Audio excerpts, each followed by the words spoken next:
e siate costruttori di pace, siate costruttori di speranza. Questo è il desiderio espresso di recente dai vescovi del Paese e augurio che anche io vorrei rivolgere a tutto il popolo indonesiano: camminare insieme per il bene della società e della Chiesa.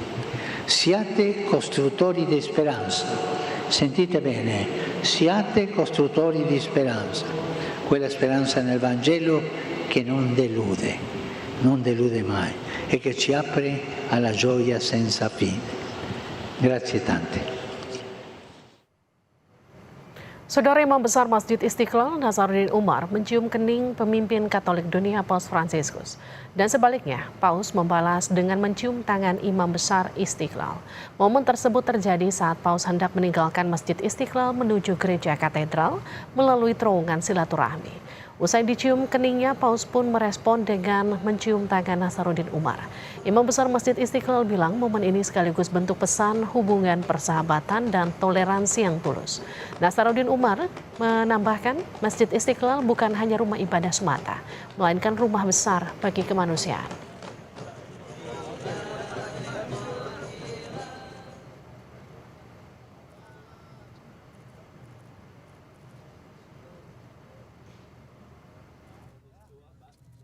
Berfungsi untuk merawat toleransi dan moderasi umat beragama di Indonesia.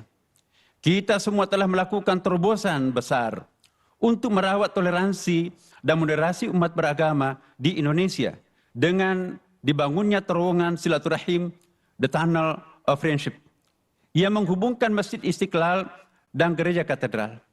Inilah yang menjadi bukti betapa besar peran Masjid Istiqlal sebagai melting pot, khususnya untuk warga bangsa Indonesia yang majmuk dan berbineka tunggal ika. Buongiorno, sono felice di trovarmi qui nella più grande moschea dell'Asia, insieme a tutti voi. Saluto il grande Imam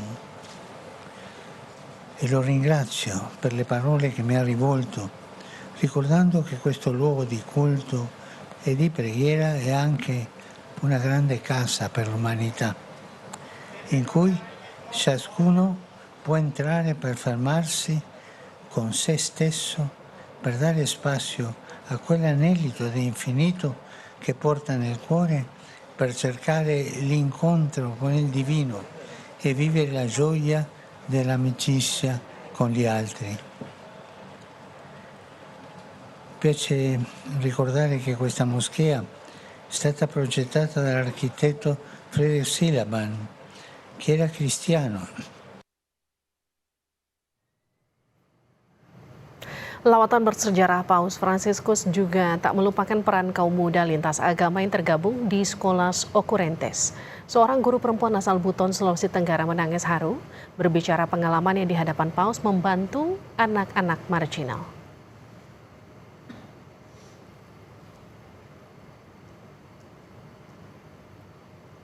Tangis haru Ana Nur Awalia mewarnai pertemuan pemimpin gereja Katolik sedunia Paus Fransiskus dengan pemuda lintas iman di Gereja Katedral Jakarta Rabu petang. Ana adalah seorang guru asal Buton, Sulawesi Tenggara. Ia bagian dari Scholas Occurrentes, sebuah komunitas pendidikan yang dijalankan kaum pemuda yang didirikan Paus Fransiskus pada 2013.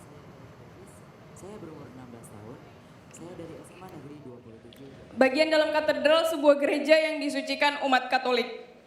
Ajaibnya, tepat di depan saya berdiri pula masjid tempat saya biasanya beribadah.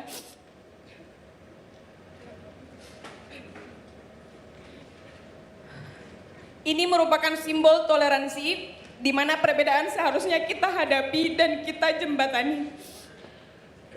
Saya belajar toleransi melalui agama saya, dan ketika bersama Scholas juga mengajarkan toleransi yang sama seperti yang diajarkan oleh Islam. Tangis haru Ana Nur Awalia mewarnai pertemuan pemimpin Gereja Katolik sedunia Paus Fransiskus dengan pemuda lintas iman di Gereja Katedral Jakarta Rabu petang. Ana adalah seorang guru asal Buton, Sulawesi Tenggara. Ia bagian dari Skolas Occurrence, sebuah komunitas pendidikan yang dijalankan kaum pemuda yang didirikan Paus Fransiskus pada 2013. Apa yang jadi penyebab tangis haru Ana Nur Awalia saat bertemu Paus? Kami telah terhubung dengan Ana Nur Awalia, guru asal Buton, Sulawesi Tenggara.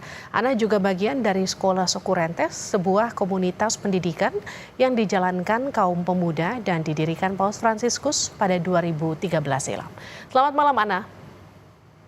Selamat malam, Assalamualaikum warahmatullahi wabarakatuh. Waalaikumsalam warahmatullahi wabarakatuh. Ana, apa kenangan yang bisa dibawa dari pertemuan kemarin oleh kawan-kawan sekolah dengan Paus Fransiskus? Pertama-tama kenangan yang paling membekas itu adalah kurikulum dan pedagogikal yang diberikan oleh tim sekolah kepada kami atau yang diajarkan kepada kami, yaitu sebelum berbicara kita harus mendengarkan dulu lawan bicara. Nah, ketika kita sudah mendengarkan, kita bisa meramu masalah ataupun solusi yang bisa dibawa bersama gitu. Jadi setelah perdebatan keluar dari ruangan, kita masih jadi sebuah keluarga. Jadi tidak ada perpecahan setelah diskusi yang kita laksanakan atau kegiatan setelah kelas. Yang jadi pertanyaan ketika kemarin di pertemuan lintas iman, kenapa kemudian Ana yang dipilih untuk memberikan speech kepada Paus? Saya merupakan volunteer pertama di Indonesia untuk Sekolah Occurrence dan Fratelli Tutti. Dan apa yang kali itu mendorong Ana jadi volunteer untuk ikut sekolah itu? Pertama, informasi ini saya temukan atau saya peroleh dari mentor saya, Ibu Fanti Fridayanti. Kebetulan beliau merupakan kepala dinas di BKKBN Kota Bau-Bau, Provinsi Sulawesi Tenggara. Beliau memberikan kepada saya sebuah amanah yang besar, kemudian saya melakukan atau mengikuti proses tes. Pertama-tama saya riset dulu websitenya, dan ketika saya lihat visi misinya tentang pendidikan, seni dan teknologi, digital literasi, kemudian ada permainan games dalam ruangan, itu visi misi mereka. Makanya saya tertarik karena visi misi itu sama dengan lesson plan atau kurikulum yang saya juga terapkan di kelas saya. Kemudian saya mengikuti proses tes yang cukup panjang, menurut saya. Itu proses yang cukup panjang selama saya mengikuti banyak tes. Sebelumnya saya ikut tes beasiswa LPDP, dan yang terpanjang tesnya itu ini, Sekolah Occurrence ini. Kenapa? Apa yang kemudian Anda dapatkan dari Occurrence itu? Nah, tim sekolah ini menganggap kami itu sebagai keluarga. Ketika kita bergabung, kita dianggap sebagai keluarga. Ketika kita bekerja sama dalam kelas, kita dianggap sebagai siswa dan juga guru. Dan ketika kita diberikan peran sebagai leader di depan ruangan atau ketika kita melakukan kegiatan, kita diberikan kepercayaan yang luar biasa. Oke. Dan ide-ide kita pun diterima gitu. Anda kan juga sebagai seorang pengajar ya. Apa yang kemudian ilmu dari Sekolah Occurrence itu yang kemudian Anda bawa ke anak didik Anda? Satu yang paling saya sukai, yaitu mereka tidak pernah, ketika pertama kali bertemu, mereka tidak pernah bertanya pekerjaanmu apa, agamamu apa, gajimu berapa, hal-hal private itu tidak ditanyakan. Yang justru mereka pertanyakan atau mereka highlight adalah bagaimana kabarmu, apa harapanmu, mimpimu apa. Hal-hal seperti itu, cita-citamu apa, ide kamu untuk masalah-masalah pendidikan, edukasi generasi muda itu apa, itu yang mereka ingin tahu. Dan itu yang kemudian Anda bawa ke anak didik Anda ketika mengajar? Yes, super true. Itu yang saya bawa ke teman-teman di desa, adik-adik di Kepulauan Buton, dan juga teman-teman mahasiswa. Ana, toleransi umat beragama menurut Ana, di mata Ana, itu seperti apa di Indonesia? Wah, pertanyaannya cukup berat. Saya melihat toleransi beragama di Indonesia menurut saya merupakan isu yang cukup berat dan isu yang jarang dibahas. Oleh sebab itu kemarin merupakan momentum yang luar biasa di mana saya diberikan kebebasan untuk mengucapkan salam dalam agama saya. Kemudian itu direspon dengan Waalaikumsalam oleh 250 siswa lebih bersama guru dan juga ada Menteri Pendidikan, kemudian Pak Luhut, yang menurut saya itu sebuah kebebasan bertoleransi dan beragama. Hal ini saya pandang sebuah hal yang jarang terjadi seperti itu. Itu sih yang saya bisa jawab dari apa yang saya amati. Dan dari pertemuan kemarin, bagaimana kemudian toleransi antar umat beragama bisa begitu cair, bisa kemudian begitu erat ketika pertemuan dengan Paus Fransiskus di sana? Saya yakin itu bisa begitu cair sebab ada 250 siswa di dalam dan juga guru-guru yang sebelumnya sudah mengikuti program edukatif bersama kolaborasi bersama Tunas Bhinneka, dan ada juga Kementerian dan Kebudayaan di dalamnya bulan lalu gitu di Jakarta, di Institut Kesenian Jakarta. Jadi sebelumnya kita memang sudah menjalin hubungan yang intens, menjadi sebuah pertemuan keluarga, saya bisa bilang seperti itu, bukan lagi guru dan siswa ataupun dosen dan mahasiswa, tapi sebagai keluarga.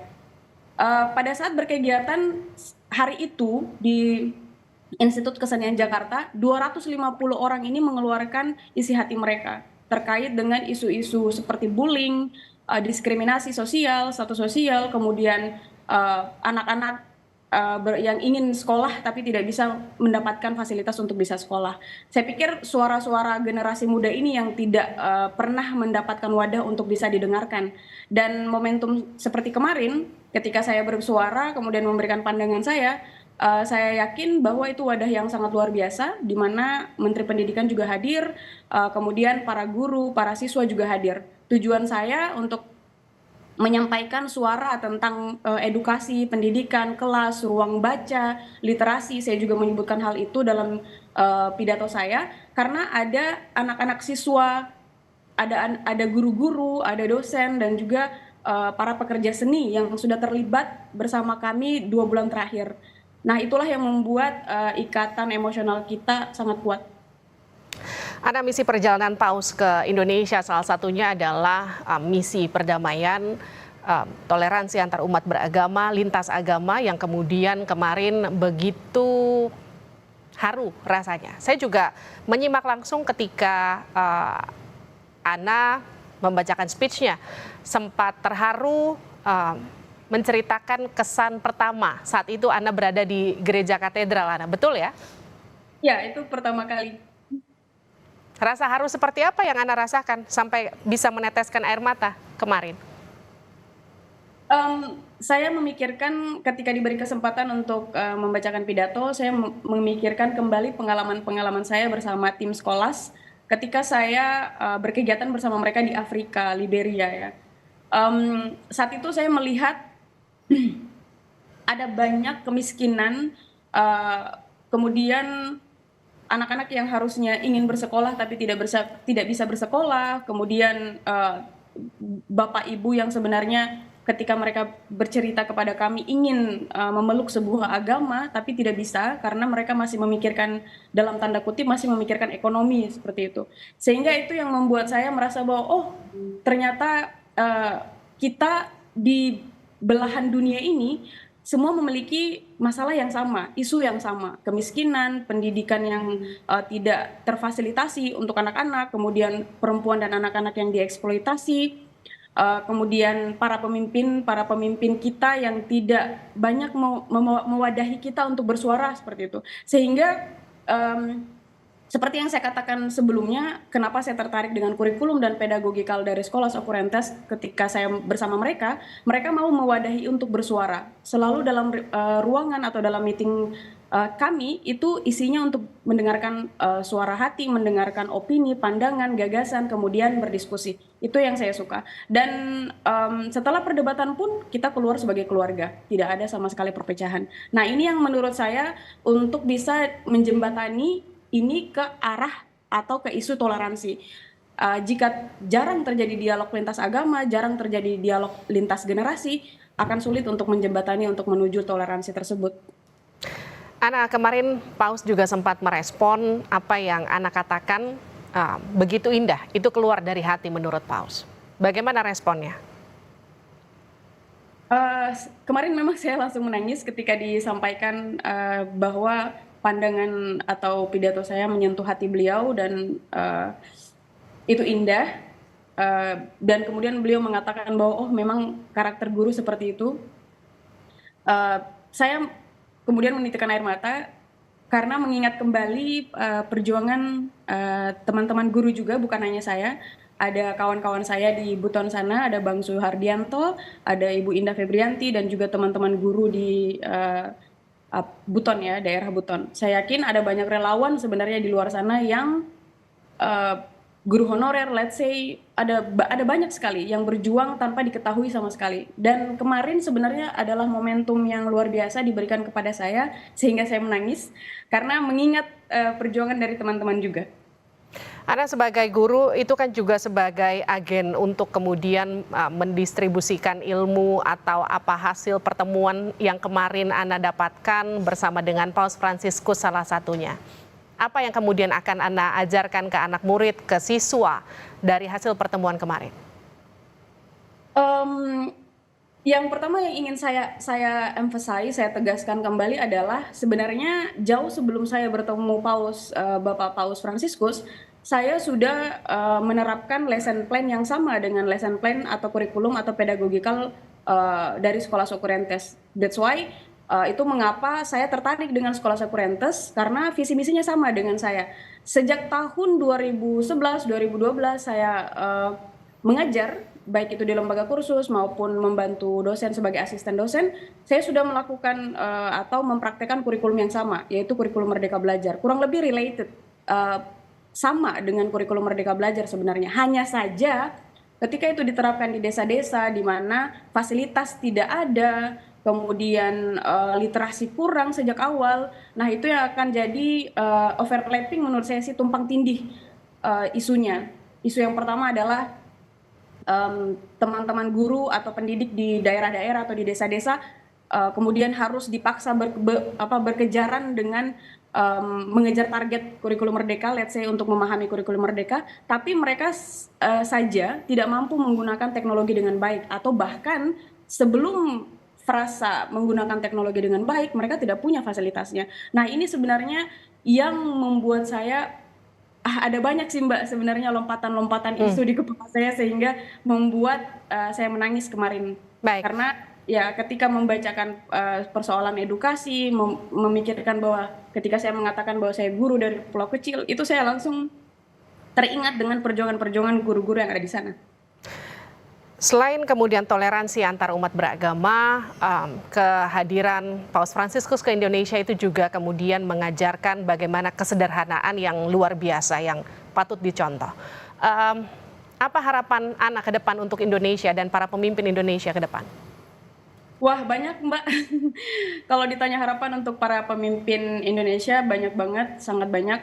Tapi saya ingat dan sering melihat dan juga mendengar YouTube tentang agama, toleransi agama, kemudian tentang harapan-harapan kepada pemimpin dari idola-idola saya. Contohnya seperti Quraish Shihab, Gus Mus, kemudian Habib Jafar. Mereka merupakan idola-idola saya persoalan agama. Kemudian ada Ustadz Adi Hidayat, persoalan agama Islam. Nah, harapan saya adalah kesederhanaan mereka. Bagi saya, mengapa saya mengidolakan mereka? Karena mereka sederhana, sangat sederhana. Kemudian cara berpikir mereka moderat gitu, tidak ada radikalisme menurut saya dalam pemikiran mereka. Mereka mau duduk bersama, tabayun, membuka dialog gitu, untuk mendengarkan apa sih sebenarnya yang terjadi, atau bagaimana menurut kamu, bagaimana perasaan kamu, tanpa memberikan judgement atau menghakimi. Nah ini sebenarnya related sama dengan apa yang diajarkan atau kurikulum yang diajarkan dari Scholas Occurrentes. Mereka juga tidak menghakimi. Ini juga dibuktikan oleh 250 siswa di kegiatan Tunas Bhinneka bersama Scholas Occurrentes bulan lalu. Dan itu semua mereka katakan dalam bentuk video. Baik. Jadi tidak sama sekali yang didramakan. Nah, harapan saya para pemimpin Indonesia, kemudian para birokrat, para pejabat untuk juga bisa melihat kesederhanaan yang bisa ditunjukkan oleh Bapak Paus Fransiskus dan juga para pemuka agama yang seperti saya sebutkan tadi. Baik. Nah, mengingat sejarah Islam kita, Umar bin Khattab juga Baik. merupakan pemimpin yang tegas dan juga sederhana. Jadi saya pikir bisa menjadi contoh yang luar biasa. Terima kasih Ana Nur Awalia atas diskusinya malam hari ini di Sapa Indonesia Malam. Sehat-sehat selalu.